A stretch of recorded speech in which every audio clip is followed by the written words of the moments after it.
এই গাইস সবাইকে আসসালামু আলাইকুম। বারবিকিউ পার্টি করছিলাম আহ, বাসায় ফ্যামিলি সহ ফ্রেন্ডরা মিলে। তো ওইটারই একটা অংশ দেখাইতেছি আপনাদেরকে। দেখেন চিকেন থেকে শুরু করে প্রত্যেকটা মাংসের ইয়েটাই কিন্তু অনেক সুন্দরভাবে কুক করা হয়েছে। তো খাইতেছি আসলে খুব ভাল লাগতেছে। মানে চারপাশে সবাই কথা বলতেছে বাট ওটাতে মনোযোগ নাই, খাওয়ার মধ্যে মনোযোগ।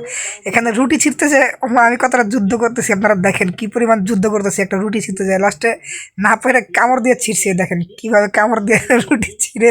মানে অনেক আগে রুটিটা কিনা হয়েছে, তো এটা আসলে বাসায় যখন আনছে অনেক পরে খাইছি, ঠান্ডা হয়ে গেছে। একটু মাছ নিলাম, এই দেখেন এখানে আবার মাছেরও বারবিকিউ করা হয়েছে দেখেন। তো মাছটাও খুব ভালোভাবে ভাজা হয়েছে, ভিতরটা অনেক সাদা সুন্দরভাবে মশলা টশলা লাগছে, ভালো লাগছে। তো আসলে ওভারঅল নিজেরা নিজেরা এই ধরনের বারবিকিউ সবসময় করা হয় না, বাট মাঝে মাঝে করি, কারণ মনও ভালো লাগে নিজে কিছু করে খাইতে পারলে, সেটাও আসলে একটা আনন্দের।